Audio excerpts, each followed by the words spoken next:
Hi, everybody. Welcome to the Hey RX Friends We Got This podcast, where we share our thoughts on the pharmacy profession, experiences as healthcare providers, and explore our identities as two women of color going after it all. And as we share our stories, we hope you laugh and cry and feel inspired as you get to know us, because at the end of the day, friends, we got this. Hi, everybody. My name is Thu, and my co-host on the show, Saley, is not here today, so I'm going to be winging the introduction myself today. This episode is going to be a different one. It's going to be kind of a nice break from what we normally do, and it's nice for me to get to try something different.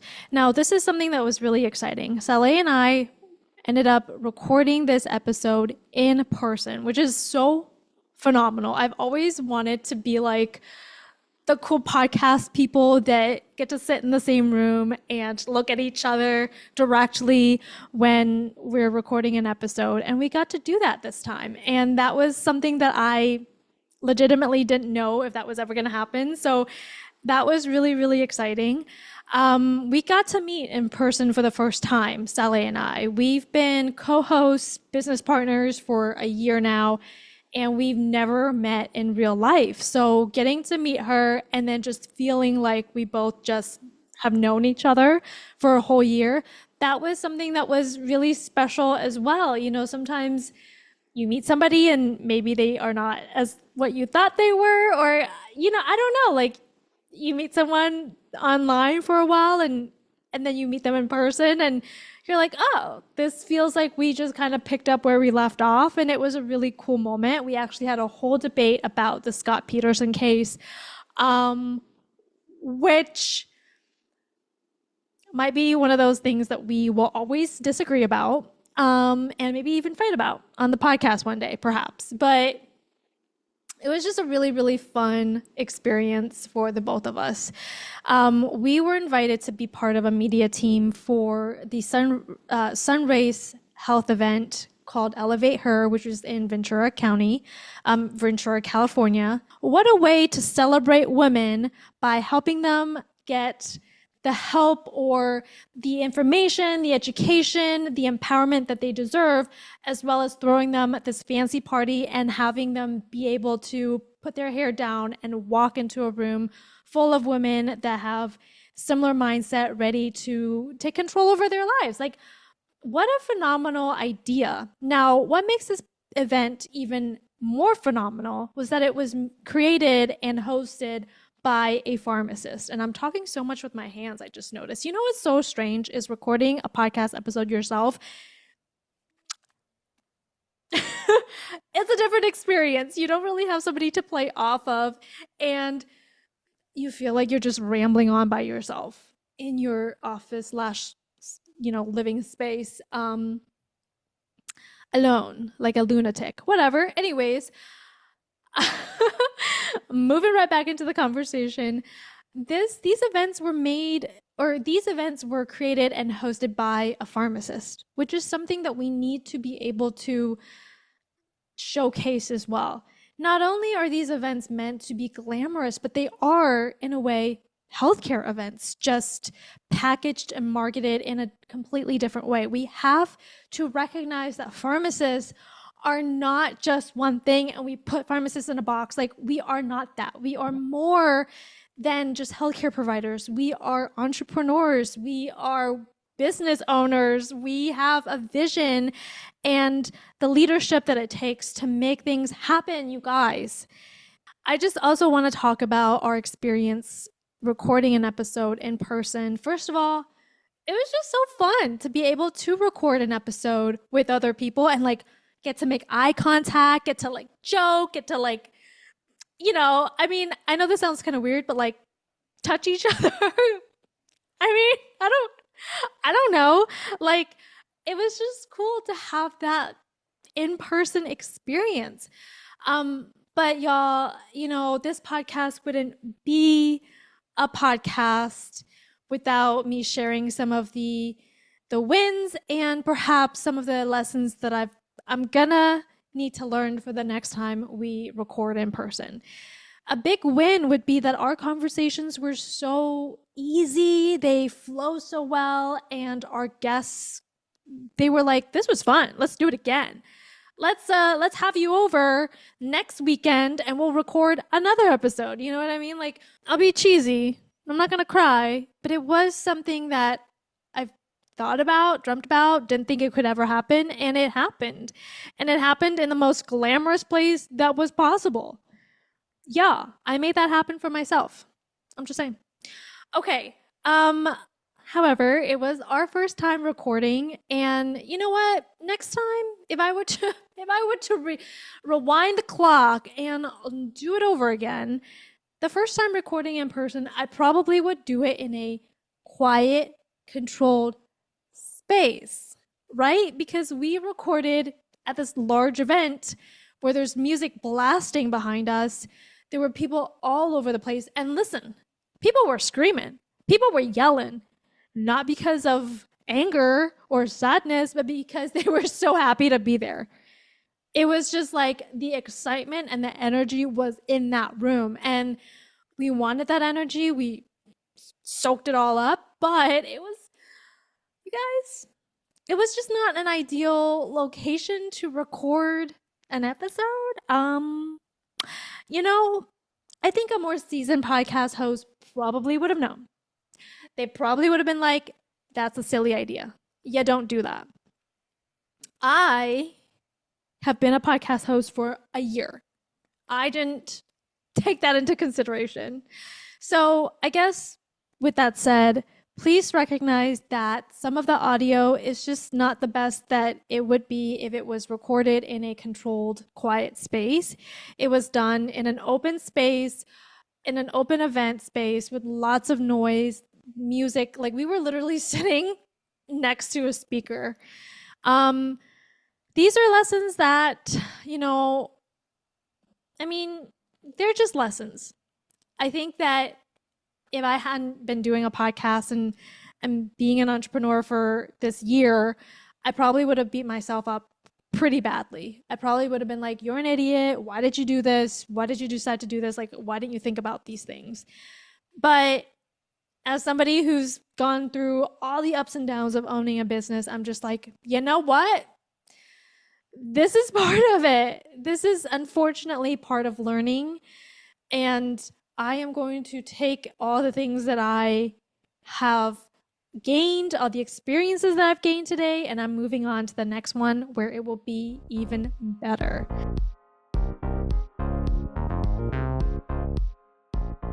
Camera's right there, so we can look at each other, and I will be monitoring everybody. So, frame, right? Yeah, everybody's in frame. Everyone looks good. Yeah, if you want to scoot in a little bit more. Hello, everybody. Welcome to the podcast. Today we have something very special planned because we're actually recording not just in person, but we're recording at an event, and we are part of the media team that's covering what you're doing, Rajinder. So, Rajinder, would you like to introduce yourself and kind of tell us a little bit about the event that's happening tonight? Yeah, no, first of all, thank you so much for you guys coming here and taking the time out. I am so excited to share that we're putting on ElevateHer, which has been in the works now for quite some time. It's focused on women reconnecting with their feminine energy, trusting themselves, going back to like their intuition. As women, we're always doing, but we forget to just be. Exactly. And have that trust in ourselves. And so today is just about getting a little blank. Showing up for yourself. There's no rhyme or reason for the occasion, but it's really just to be in a room full of women that are like lifting each other up and learning really important things about our health that oftentimes we don't talk about. Pelvic health, sexual health, what intimacy wellness really means. And just like reconnecting with our body, especially, for myself, going into menopause and bodies changing, it's really important to embrace these changes. I think that's so cool and really empowering when you think about it, because you're tackling something that I don't think a lot of people find very glamorous. I am here in person. This is glamorous. Like this is really, really flashy. Yeah. It's really extra. It's my vibe. I love the color. I am extra. Here's to being extra and owning it. So thank you for putting on an event that's allowing other people to also come. Everyone's so dolled up and all beautiful. You look gorgeous. So thank you for having us be a part of it. Is there a reason for the aesthetic? Why did you kind of pick this glamorous atmosphere? I mean, if you look in this room right now, which I'm sure, unfortunately, you guys can't be here, but you can be. Technically, you can come next time, right? Yes, the next you can. event. But there are windows everywhere. You see the sunlight. You see the natural lighting. There are beautiful flowers on each of the centerpieces and all the tables. It's really glamorous. It's really beautiful. Why do you think it's so important for a women's event to be glamorous, you think? Yeah, no. So each of our events that we've done over the year have had a specific theme. I start with that health topic, that I always want to the hard conversations we may not want to have. And then it kind of just evolves from there. And when I was thinking about ElevateHer, it was more about, okay, women need to change perspective. And we're on floor 22. And like you mentioned, this is a 365 view of the Pacific Ocean. You can see the islands, the Santa Cruz Islands on, hopefully we'll see the sunset. So it was all about giving her that perspective that maybe she can't see. And so even, it's going to take time to get all the way over here. Take time to go up the elevator where you just have that moment to pause and gather yourself when you're going to enter the room. So everything that, when I really put things together, there is intention behind it. The colors, I love that, we're going to sit down and have a meal. I mean, how often do we actually get to do that as women? I mean, especially as pharmacists, let's face it, we're like scarfing in the back of a room. So for me, sitting down and having a meal where you're able to chew food and have adult conversations is so important. And again, we're dressing up for an occasion, for a role. And today is all about her. She's dressing up for herself. Yeah. Wow, I love it. I love that. I'm seeing the panelist chairs being set up right now. Who are your panelists tonight, and why did you intentionally pick them? Yeah, so we have, with Sunrise Health, I feel like we're a prism.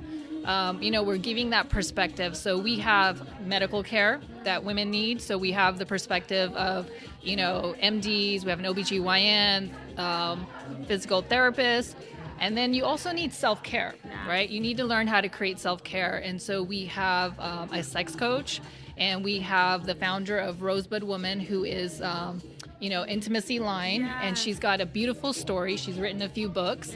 And then we also need soul care. And so there are things that we're holding on to that we don't realize, whether it's trauma, stories, energy blockages. So our third panel is going to be Chinese medicine acupuncturist practitioner, as well as a lymphatic practitioner as well. And she was like a nurse for 30 years. So she's seen like oncology and being in ICU. So she's seen the health at its worst, and so she went into this so that she can help people. And so that's kind of like where the whole spectrum of tonight is to start about being informed, being inspired, and then hopefully at the end being ignited to take action for yourself. Absolutely. I love that. And I always think about when you're organizing these events, you have the ideal audience in mind. There is the her component of it, where theoretically you're like, it's open to women of all age groups and stuff. But I wanted to know, for those of us that were finding out about ElevateHer for the very first time, what are 3 main things you want us to know about this event, as whether it's about why you put it on, or the people who come to this event, 3 things you want them to walk away with? What are your top 3 for this event? Yeah, thank you. So although the focus has always been women in midlife, which is, 40 plus, we have women that come from their 20s all the way up to 70 probably, I think. So the spectrum is there. It's really about being in a room of women, reconnecting in that womanhood. Not because it's about your profession, not for, anything else other than, hey, I hear you, I see you, I am you. And that's really what it is. And I think that, again, being health professionals, we're so used to dictating information that it goes over like everyone's head. And so the way we put this on is like, I want you to like, put your shoulders down, put your hair down, and actually be open to receiving the information. And so that's what this is creating that safe place. I think one of the, I guess, superpowers I've had over the years being a community pharmacist and having my own pharmacy is creating that safe space. It didn't matter who walks into our pharmacies, regardless of the demographics, financial, health conditions, whatnot, they came in and they were seen and heard. And so with that same superpower, I create these events because I want every woman that comes in here to feel the community, to feel the connection, and to collaborate. As you can see over to the side, we have all the different brand vendors. They're already talking about doing business together. And for me, it's not just about me or Sunrise. It's about creating this kind of community where there is true collaboration and authentic relationships. And so it is really cool. I mean, you're a pharmacist, and that's how we met, is through LinkedIn. But you have been able to create such an amazing event like that not a lot of pharmacists think that they can. What do you think is going on that makes pharmacists feel so like they have to do pharmacy only. And that's it? Being boxed in. For the longest time, that's what I thought too. I'm not gonna lie. Because, even owning my own pharmacy, I had a lot of opportunity to create a lot of different programs over the years. I've done pilots with hospitals, with different business, community partners. But it was always related to medications because that's what you think. I was actually going to sit for my board certification for geriatric pharmacist board certification. I got that, right? Yeah. Because, right, that seems like that's the next step to do. I mean, if you look on my LinkedIn, I have every certification possible. But I realized that, we need to step back and really look at what is our superpower. What are we doing that really makes that difference? And for me, again, like I said, is creating these safe places. That's something that we don't realize as pharmacists, that, we're creating this, you're accessible, you're knowledgeable, and you are, sympathetic and empathetic to your patients, and not too many people have that. And I think pharmacists can do a lot more. It's just like really stepping out and glamming up and putting your hair down. And so, to your point, I think part of the challenge also is we haven't had a lot of examples. So when I see people like yourself that are doing things like this that seem a little bit outside of the box, I love it. I want to shine a light on it. I want to promote it. I want more people to hear about it because I think you're indirectly giving young pharmacists, up-and-coming pharmacists like myself, permission to also step out of the box and pursue our passion. So thank you for your courage to really step up and do something monumental like this. What was your first event like compared to what it is today? So I think the very first event we did was like just a kickoff party, which was just, we were at like a wine tasting, and I just had women come, they were mingling, really, not much of anything else. And then we did a summer soiree, which I did at my home. And then, so really this year is when everything kicked off, where we decided that no matter what, regardless of how many women show up, we're just going to do it. Because, you're always like, I don't know if somebody's going to show up. So we have sold out every single event. Wow. That's amazing. Yeah, so the themes change based on the specific topic. So we did heart health earlier in the year, which was 50 Shades of Red. And then we wanted to focus on mental health, gut health, and so we did Women in Bloom in the spring. And tonight we're doing ElevateHer. And a little birdie is telling me that you're wanting to expand outside of California. Yeah. This little birdie is whispering in my ear. So coincidentally, just I guess when you're open and you're listening to the whispers of the universe. We are next weekend. We're going to be in Phoenix, so we're taking.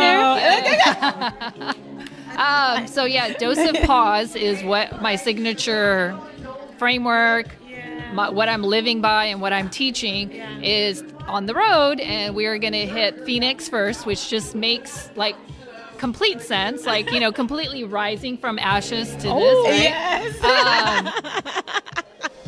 I got the analogies. I love the analogy. My kids think, up for it. She's eating it up. She's gobbling it up. I'm all here my for kids this. will say, "Mom, you're corny," but you know what? It's all good. No. Saley says she's corny too, but I feel like that is creativity, you know? Yeah, I mean, my mind just puts things together. I don't know. And then we have Nashville in October, and then San Francisco probably, and then we'll see. Oh my God. I think I gotta breathe a little bit too. Listen, whoa. We may see you quite a bit this year. Yes. Well, I'm telling you, keep your bags packed. Yeah. I love it. This is What do you think, as a, you know, going back to the whole pharmacy thing, what is it about you as a pharmacist that, like, why are you the person that's putting on these events? Like, what is it about you? What is it about the fact that you're a pharmacist and the years of information that you've had? Like, you just kind of think about it, you know, put it all together. Like, you're like, wait, yeah, I am meant to do this. Like, what is it about you that, like, finally put the pieces together? Yeah, I think what it is I've always loved putting on events. That's just something, I think it's like, you know, tapping into your creativity. Yeah, natural and so for talent. me, I wouldn't even call it an event. I think it's more of an experience. So again, when I think about everything from, you know, the venue to the colors to the food to everything, you know, I really do put my heart and soul into the intention behind why we're doing why I do it, and it just lights me up because it's allowing me to step into that creativity, which again we're going to talk about tonight, is stepping into your feminine, right, where you are feeling in flow, right? And I think when we're in pharmacy, we're so regimented, it's rigid, right? Forget about being in a box. There's like so much regulation, so many, like, you're literally looking over your shoulder every second, right? And you don't know, like, did I do this? Did I do that? Or did I not do this? Who's going to come and inspect me? And I think, like, you know, I've been in pharmacy since I was 18. So it's been a long time. It's like your longest relationship. It is. And so it's become toxic, right? Yeah. So, you know, you finally had to decide. You keep coming back. To this. We talked about the toxic relationship on our podcast before, with entrepreneurship, right? Just, we keep coming back to this boyfriend we need to leave alone. Goodbye. No, but you know, I love being a pharmacist. I'm not going to say that. The whole, you know, that's a whole nother talk show about going down that rabbit hole of feeling the, you know, of the business part of it. I mean, so so this is my medium where I still get to use my expertise as a pharmacist. I put on my pharmacist hat, you know, when I'm coordinating all the clinical stuff, but then I get to step into who I authentically am as a coach and facilitator. I would say more of a facilitator, connector, and put these events on together, because I think it's important that, you know, we're talking about like women's health and everything, and there's no research, and there's, you know, we can't wait for legislation to kick in. We can't wait for the research. And so my thing is like, hey, take charge of your own health, right? And then we do that in pharmacy as well too, as much as we can. And so again, talking about being a pharmacist, you have to stay within your lane. And I think that's where I outgrew, basically. Yeah. She outgrew the Shots pharmacy. fired. But I love it, though. Yeah. I love it. And I tell, like, so every time people are like, is pharmacy still the profession to go into? My response consistently is a resounding yes. It's still the profession for the creative individual, the driven individual, the person who is going to refuse to have boundaries set for you. Then yes, you should go into pharmacy, because there's still people like you that I am meeting that are creating their own lane unapologetically. And I keep saying it, but it gives those of us that are starting really, really new things permission to be bold about the different things that we decide we're going to try. Yeah, no, I agree. I mean, like I said, I think pharmacy is just a foundation. So it's not the end and be all. So like, you know, for younger pharmacists, if you're in school, you just finished school and you feel frustrated, it's a stepping stone. You cannot think that any education for that matter is it. Yeah. You know, you're going to grow as a person. You're going to have different experiences. You know, everything evolves and you need to evolve with it. And sometimes that means learning different things, taking the skills, that you have and repackaging it. And it's okay. There's nothing set in stone that you have to do it one way. Absolutely. I mean, it's what we resonated with it so much because we can do a podcast about literally anything, and we pick pharmacy because we want to be able to still be a pharmacist and still be able to be that creative side. So, well, you are the host of the event. We don't want to keep you because all of your friends are here. Because we could have this conversation forever. To be continued. To be continued in our next event. Thank you so much. No, thank you for seeing us and allowing us into this space. I'm inspired by what I've seen. Yeah. Well, like I said, we're going to take it. Maybe we make a ElevateHer pharmacy edition. Let's do that. Thank you for talking. Thank you so much. Thank you, ladies. Rajinder. Enjoy the evening. So my name is Dr. Lara Currens. I'm a pelvic floor physical therapist. So we focus on all the things that people might be embarrassed to talk about. Pain with intercourse, leakage, you cough, you sneeze, you jump, peeing yourself, and then any of the back, tailbone pain, pelvic organ prolapse, bowel issues. But I would say the big one postpartum we see is pain with intercourse is a really big one. Wow. Okay. Yeah. And how did you get into this? Like, what made you get into this specific area of women's health? I feel like it's so specific and niche. Yeah, so most of us get into it by having our own lovely issues.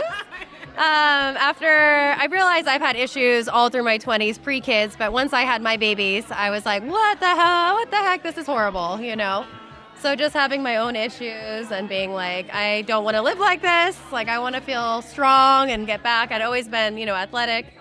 And when you're, leaking and everything just doesn't feel right. So it really empowered me to be like, how can I help myself, but also other people? All these young women just are moms and they're so busy and it's hard to find time for yourself. And it's just sad how long people will let it go, and then you hit perimenopause, menopause, and tissue changes, things get weaker, and then symptoms are usually worse. So I really love catching people in pregnancy, postpartum, and then, we can overcome so many challenges, so hopefully it doesn't become like a whole long-term thing. Why do women have to go through so much? This sounds horrible, you guys. I don't know about this. Like, why do women have to go through so much? It's such a valid question. I don't know. I hate it, but we go through so much. And what is your recommendation as to, because I was lucky to have an OB-GYN that kind of asked me questions to see if I needed to speak to somebody about whether or not I was experiencing any of these things, right? But I'm thinking about the rest of the millennials and Gen Zers out there where social media is where we get most of our information.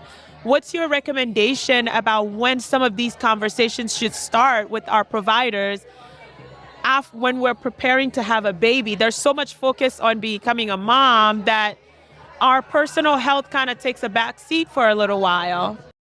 Yeah, I know exactly. So luckily, I think a lot of pelvic floor physical therapists and people that are in the area are becoming really big on social media, which I think is helpful. Okay. I find a lot of people find us themselves, like their provider doesn't tell them about our specialty. Yeah. And then they will start scouring the internet, or they're on Instagram, TikTok or something, and they're like, whoa, like there's help for me. Yeah. Which is really, I think, a benefit of social media is it is getting that information out there, and then people can become their own advocate for their healthcare, which is really amazing. But you have instead to of just search it for search it out yourself. You have to search out the help yourself? Yes. I know, it's sad. I know. But unfortunately, a lot of our patients, clients do find us themselves. Yeah. Especially in an area, in a smaller, Ventura's not small, but it's a smaller-ish community, middle-sized. So getting the word out there that there is help and you don't, because it's just usually like, well, have a glass of wine and just... that happened to me, that happened to my mom, my grandma. You just pee yourself after you have a couple kids. We normalize it, which is a big issue.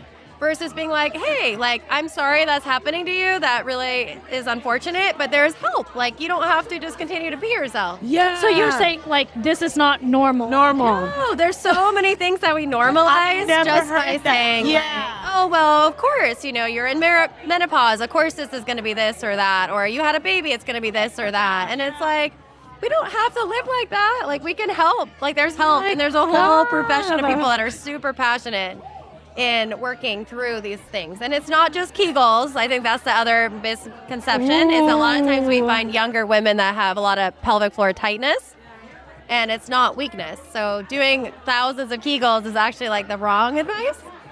Really? We really want to work on relaxing. We are literally like breaking down so many misinformation today. We really are. I'm so happy I can be that. We really are. Like, because that was my plan one. That was the Kim Kardashian thing. Yeah. Like the Kardashians want you to do the Kegel. Like apparently, you know, what the mother's name? She's like, oh, I'm doing one right now. That's what I thought, that I just needed to get back in the gym and do a specific type of workout. And like I said, if it wasn't for my OB asking the right questions, I would have never known that there's a specialist that I could speak to get help. OMG. But also, you talk about like how we normalize these things, right? Because for me, I'm one of the last ones in my friend group to have kids. I, until you said it now, didn't know that it's not normal to not pee yourself after you have a baby. Because everyone's like, I see it all the time too. I'm at my kid's birthday party and everyone's like, I can't jump on the trampoline. What are you doing? They're like, I can't do that. And you're like, they'll be like, I've been peeing myself. I'm like, well, why don't you go get help for that? Like, I've worked on it so I can jump on the trampoline park with my kids. You know, my kids are 5 and 7. Like, I want to be able to do stuff with them. But it's become so normalized. Like, every single mom is sitting on the back stand, you know? And I'm like, that's so sad. That is so sad. Yeah. Oh, that's true. We find ways to normalize a lot because we just don't know that we can get help for it. What made you interested in this event? I feel like I kind of already know, but I would love it in your own words. So as I'm moving into a new stage of my life, I'm about to be 40 in a couple weeks. Me too. When's your birthday? Mine's October 5th. Oh, mine's September 24th. Oh, nice. So, but it's like a big, I just feel like I already know so many people in their late 30s, early 40s. Like a lot of us are already going through perimenopause. Yeah. And there's such a big push now to educate ourselves so we can be better advocates for ourselves so we don't have to like, you know, some people slide through menopause, no issue. Yeah. And some people really, really struggle. And I see so many, you know, we see a lot of pregnant moms and postpartum moms, so we also see a lot of people who are like 10, 15 years post that are like, oh my God, I had no idea that I could get back to lifting or get to this and have enjoyable intercourse. They just stopped doing it, you know, and it's like, it makes you passionate to help educate women, but also just like empower them to be like, hey, like I want to feel strong, healthy, and you deserve it. And last question for you. What does womanhood mean to you as you kind of travel through all of these little like phases in your life? What does it mean to you, womanhood? Yeah, well, I think women are so powerful and strong. Yeah. We go through a lot. I don't know. That's such a like giving babies, giving your life, finding time for yourself. I think a lot of moms put ourselves on the back burner. So I think womanhood sometimes can be, you know, putting yourself on the back burner, which I feel like we shouldn't do. We should make ourselves strong and powerful and bring that energy so we can have that for our children, if it's mental health, physical health.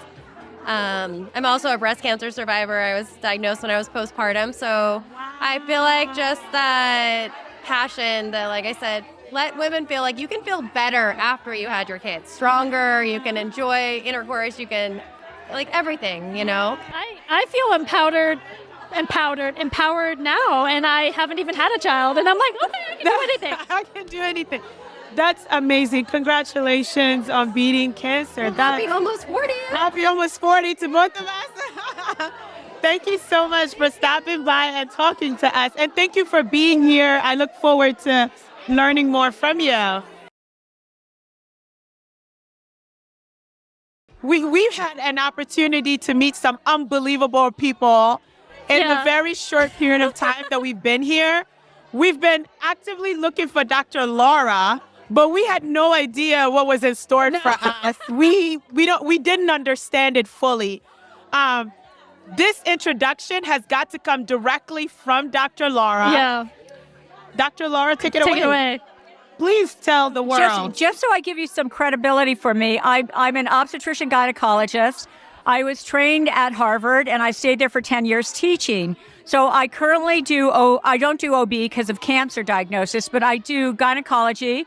And then I segued into cosmetic surgery. And then I segued into sexual medicine for women, which basically for a physician amounts to dry vagina, painful sex, lack of orgasm or difficulty with it, or lack of libido. And most currently, and this is what got you excited, was she got all excited because during COVID, most doctors had to pivot, most business women had to pivot. So I pivoted and took a fellowship in stem cell, regenerative medicine, and cosmetic gynecology in India. And so then I went to India. I did my hands-on training, and I spoke at the International Congress. Yeah. I spoke on sexual medicine in the office setting.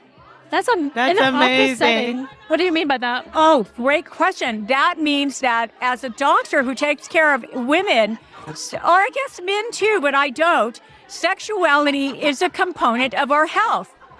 Everyone in the world is sexual. If we don't address issues, and it depends on how the women or the men want to accept and act out their sexuality, but if we don't accept that as doctors, we don't address it, we don't ask, we don't counsel, and we don't learn the answers. Dr. Lara, what do you think, what do you find as the most effective way to engage women, young women, about their sexual health?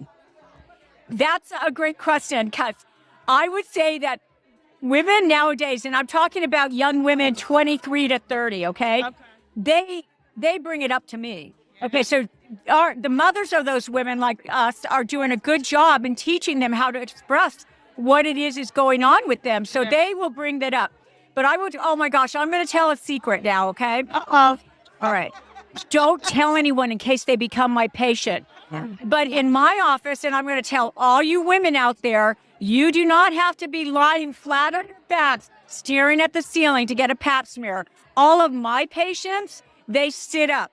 And they sit up like this because they easily can have a pap smear, and I have them take a mirror, and we go over the full vaginal exam. Wow. I realized that when I got my pap smears, I was staring at the ceiling to some poster or mobile. It was kind of passive aggressive, like you'll lie on your back while someone gets into your vagina.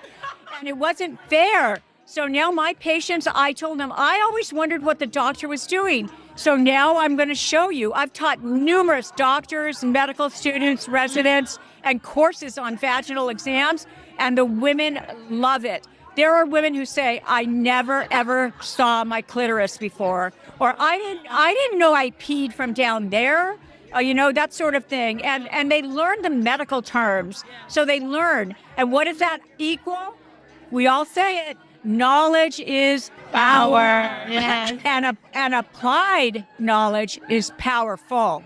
Oh, I love that. Do you feel like there's failure in teaching young women these types of things? And why do you think that exists? Okay. No, I have an answer that won't diss the doctor, okay? All right. I graduated from residency in 1995 in Boston. Not one day, not 1 hour was spent on sexual medicine, and I was becoming a gynecologist. It was like everything I've learned, I've done. Well, I listen to my patients. My patients are my best teachers, and they will tell me, I want this, I want that, and I listen to them. And the sexual thing kept coming up and up and up again. I said, that's it. I need to learn how to counsel women so they feel confident, number one. They know that there's options, number two, and they enjoy all the sex that they want. Just that they want. I don't push it. On a scale of 1 to 10, how important is sex in a woman's life, in her health? Okay, I haven't done a clinical study, but next year, you guys, guess what? Next year marks 30 years that I've been a gynecologist. Yeah. Drum roll. Yeah. In 30 years, my anecdotal evidence or experience with women is that 95% of women love sex. They love all kinds of sex. They love it. They love it. They love it. They do. Yeah. They do. I don't think you're wrong. We didn't get an IRB. We should do an IRB on that. We should.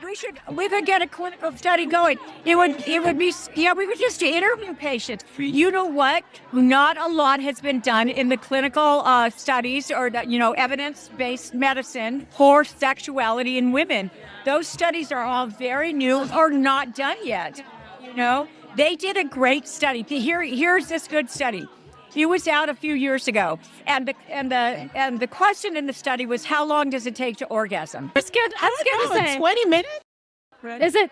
I would say 30. Okay, so what I used to teach, my research had shown 27 minutes, but 27. We are like, you are crossing 20. Okay, nothing personal here. Okay, but what happened? This was a study in 40 countries with women between the ages. No, it was 14 countries. Women between the ages of 18 and 40, and they asked them, how long does it take to orgasm with traditional intercourse? And they found out it took them 14 minutes. I guess it's gotten faster. Okay. Wow. Don't ask me. Most of my perimenopausal women can't do that. Okay, just say. But let's go on. For me, the most significant question they asked was way at the end of the study, and they asked him, and how many of you with your partner orgasm without penetration? 5%? I think it's 60%. 67%. I'm so good.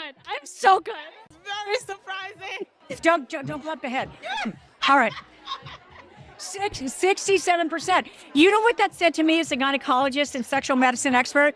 Number one, women are taking responsibility for their pleasure. Yeah. Second of all, they must be expressing themselves to their partners.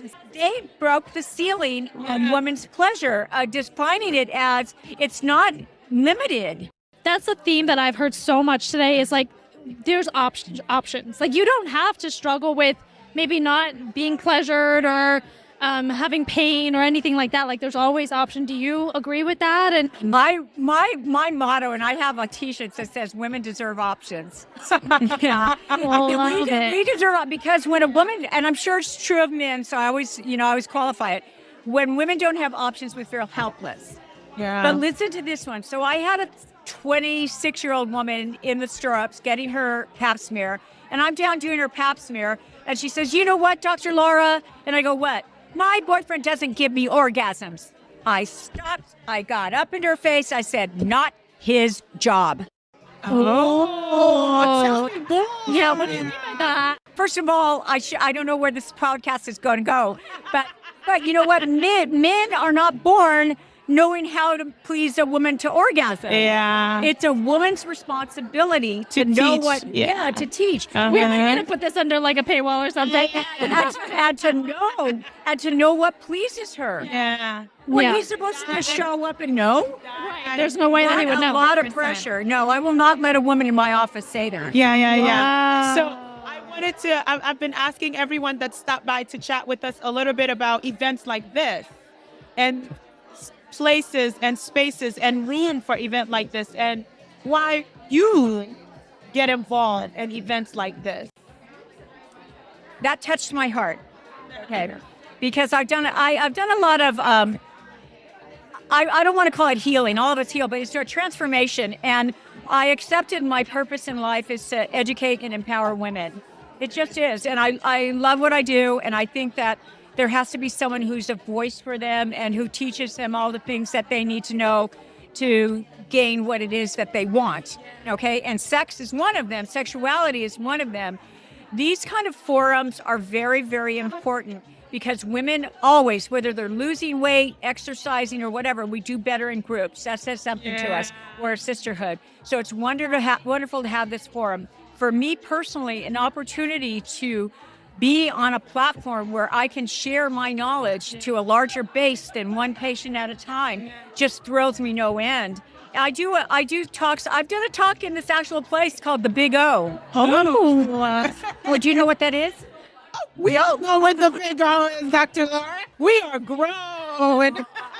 We appreciate you stopping by. Did you have any other questions? No, you have such an amazing energy, and it just inspired me so much that you've done so much with your career, your 30-year career in medicine, and it just shows you that it never gets old. You keep going, you find new things that excite you, and that's what makes me excited to have met someone like you, because we are both in our first 10 years of pharmacy, and we have so much left to go, and we want to just keep going. With our knowledge and expertise. I would say to you, take a look. What helps me to stay young and stay so excited is to be inspired. Yes. Okay, be inspired. Be inspired by new things. You're always going to be a student the rest of your life. You're never going to know everything.